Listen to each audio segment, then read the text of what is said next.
नातेदारी क्या है? किनशिप। नातेदारी के प्रकार एवं श्रेणियों की व्याख्या, तो नातेदारी के बारे में पढ़ लेते हैं। तो नातेदारी क्या है? तो पहले इंट्रोडक्शन ही लिखते हैं इस समय, थोड़ा बहुत जो नातेदारी के बारे में तुम्हें और दूर-दूर का आता है, तो वो इंट्रोडक्शन में लिख दिया जाता है। कुछ भी आता हो, इंट्रोडक्शन में लिख दिया जाता है और लास्ट में निष्कर्ष में भी लिख दिया जाता है, थोड़ा बहुत आता है। तो ये इससे क्या है कि प्रश्न की भाषा बढ़ जाती है। तो इंट्रोडक्शन मतलब कुछ भी लिख दो, ज़रूरी नहीं कि मेरी परिभाषा लिखो, कुछ भी जो नातेदारी के बारे में जानते हो, वो लिख दो। और लास्ट में निष्कर्ष में भी वही लिखना है कि हम इस निष्कर्ष पे बोलते हैं कि ये नातेदारी ये है, फलाना-ढिकाना। तो ये होता है, ये आपकी भूमिका में। तो आप देख लेते हैं, भूमिका तो देख लो। प्रत्येक समाज में जन्म या विवाह के कारण कुछ मानव समूह एक दूसरे से अत्यधिक घनिष्ठ रूप से संबंधित हो जाते हैं। इन संबंधों के आधार पर प्रजनन की कामना होती है। क्या की कामना? इन बच्चे पैदा करने की कामना। अरे दादा! इस कामना की पूर्ति हेतु विवाह किया जाता है तथा संतानों की उत्पत्ति होती है। प्रजनन की कामना की पूर्ति के परिणाम, अब प्रजनन हो गया, शादी हो गई, प्रजनन हो गया, परिणाम भी निकल आया, यानी बच्चे भी हो गए। तो इनसे अनेक संबंधों का निर्माण होता है। किसी का फूफा होगा, किसी का भैया भतीजा हो गया, किसी का जीजा हो गया, किसी का कुछ हो गया। बस यही तो संबंध है। यही तो संबंध हैं, यही तो नातेदारी है। नियोजित करने वाली व्यवस्था को नातेदारी व्यवस्था कहते हैं। बंधुत्व व्यवस्था या सौजन्य प्रथा व्यवस्था भी कहा जाता है। तो लो नातेदारी के कितने नाम हो गए। अब नातेदारी का नाम क्या हो गया? बंधुत्व व्यवस्था, सौजन्य व्यवस्था और नातेदारी व्यवस्था। अब प्रश्न 3 में से किसी से भी आ जाए, नातेदारी ही तो लिखना है। नातेदारी व्यवस्था की प्रकृति सार्वभौमिक और सार्वकालिक होती है, मतलब बहुत समय तक चलती है रिश्तेदारी। यही तो नातेदारी, रिश्तेदारी। इसका अर्थ यह है कि व्यवस्था किसी न किसी रूप में संसार में समस्त समाजों में सभी कालों से विद्यमान रही है, विद्यमान है और विद्यमान रहेगी। प्रत्येक समाज में जन्म विवाह के कारण कुछ मानव समूह में एक दूसरे अत्यंत घनिष्ठ रूप से संबंधित हो जाते हैं। इन संबंधों के आधार पर प्रजनन की कामना होती है। मतलब जब भी कोई संबंध बनता है तो सबसे पहले तो वैवाहिक संबंध ही बनता है। जब तो रिश्ते नाते बनेंगे ना, जब विवाह नहीं होगा तो काय का रिश्ता नाता। फिर भी होता है मम्मी पापा की तरफ से, नहीं खुद के रिश्ते नाते कैसे होंगे? जब खुद की शादी नहीं होगी तो कैसे जीजा बनोगे? कैसे मामा बनोगे? तो ये इसमें कुछ प्रजनन की भावना रहती है, संतानें पैदा करने की भावना रहती है, जिससे इसकी संतुष्टि के हेतु, प्रजनन की कामना की संतुष्टि हेतु विवाह किया जाता है, जिससे संतान उत्पन्न होती हैं। तो प्रजनन की कामना की जब पूर्ति परिणाम निकल आता है तो संबंधों का निर्माण हो जाता है। इससे ही नातेदारी के संबंध कहते हैं। तो अब तो नातेदारी आपके मन अंदर घुस सी गई होगी पूरे तरीके से, हैं? अब चलते हैं नातेदारी का अर्थ। नातेदारी का अभिप्राय ऐसे व्यक्ति के जो परस्पर संबंधों के ताने-बाने से है। प्रजनन हुआ, वंश बढ़ा और आपस में जो रिश्ते बने, नाते बने, वही तो नातेदारी है। विवाह का संबंध बना, रक्त का संबंध बना और ये जुड़ गई तो नातेदारी व्यवस्था हुई ना। नातेदारी के 2 पक्ष होते हैं, एक तो आंतरिक पक्ष होता है, एक बाहरी पक्ष होता है। तो आंतरिक पक्ष है जो होता है वो रक्त के संबंध पे आधारित होता है, जो रक्त संबंध होता है। बाहरी पक्ष जो होता है जो विवाह संबंध होता है।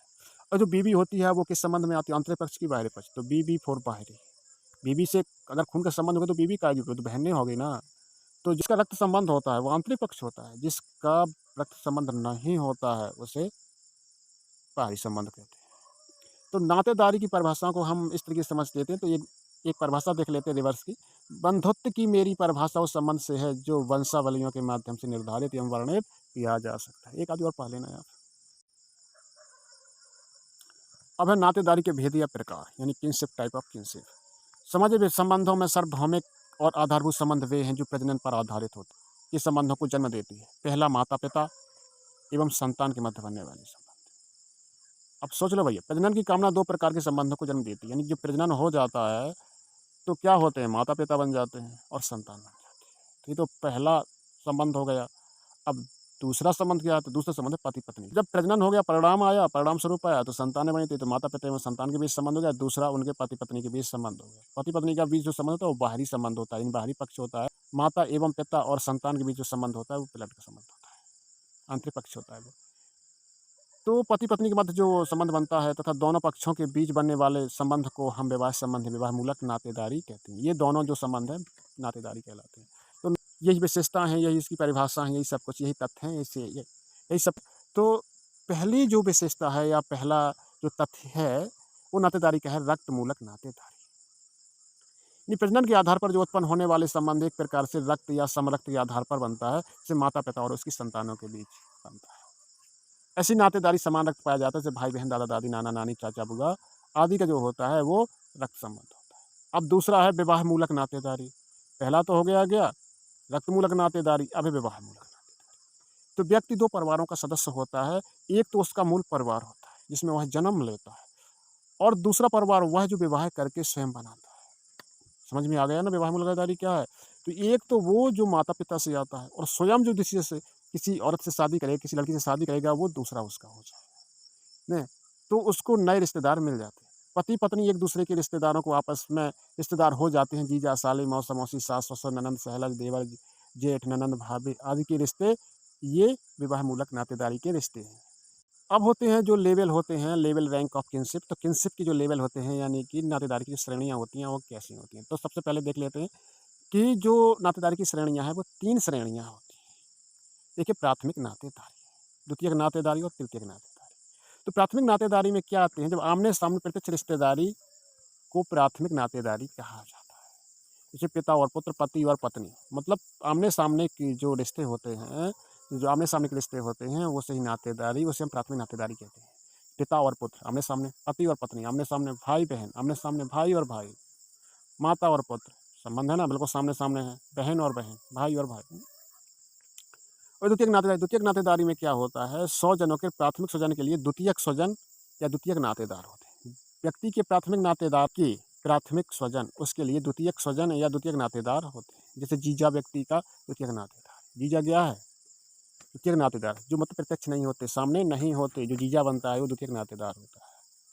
चाचा होता है। तो द्वितीयक स्वजन जो होते हैं, जीजा व्यक्ति का द्वितीयक नातेदार है, क्योंकि वह बहन का प्राथमिक स्वजन है। बहन का क्या है? बहन क्या है? बहन प्राथमिक है और उस बहन का वो क्या क्या है? स्वजन है। बहन का आदमी है, तो वो क्या हो गया? वो वो तो बाहरी ब्लड संबंध है ना, तो हो गया द्वितीयक नातेदार। इस प्रकार चाचा व्यक्ति का द्वितीयक रिश्तेदार होता है, क्योंकि उसके पिता का भाई है। वो क्या है? पिता का भाई है। तो ये हो गया द्वितीयक नातेदार। द्वितीयक नातेदार मतलब किसी का भाई हो, किसी की बहन हो, तो द्वितीयक नातेदार हो जाता है। द्वितीयक नातेदार क्या? प्राथमिक स्वजन की द्वितीयक नातेदार और द्वितीयक नातेदार का प्राथमिक नातेदार व्यक्ति का तृतीयक नातेदार होता है। आप सुधर गए। अब ये कि तृतीयक नातेदार, अब इसमें प्राथमिक स्वजन का द्वितीयक नातेदार, यानी कि प्राथमिक स्वजन का। प्राथमिक कौन होती है? जैसे मान लो कि एक लड़का है, एक लड़की, दोनों भाई-बहन हैं। तो बहन का पति, यानी भाई-बहन है, तो भाई की बहन होगी प्राथमिक स्वजन, प्राथमिक, और बहन का आदमी हो गया स्वजन, द्वितीयक नातेदार। द्वितीयक नातेदार हो गया ना? अतः द्वितीयक नातेदार का प्राथमिक नातेदार। तो अब द्वितीयक नातेदार का प्राथमिक मतलब द्वितीयक नातेदार का भाई प्राथमिक नातेदार हो गया।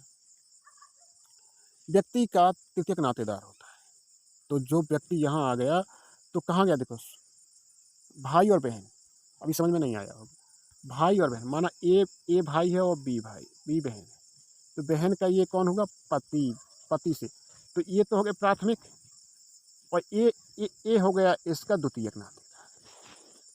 अब द्वितीयक नातेदार हो गया। अब इसकी कोई बहन है, इसका कोई रिश्तेदार है, तो इसका हो गया वो तृतीयक नातेदार। अब समझ में आ गया होगा। अब चलते हैं आगे। उदाहरण के लिए देखें कि माता की बहन का पति व्यक्ति का नातेदार मौसा होता है, जीजा की बहन का व्यक्ति तृतीयक नातेदार रिश्तेदार बन जाता है, तो नातेदार की श्रृंखला श्रेणी अथवा चलती रहती है। आप इसे पढ़ लेना।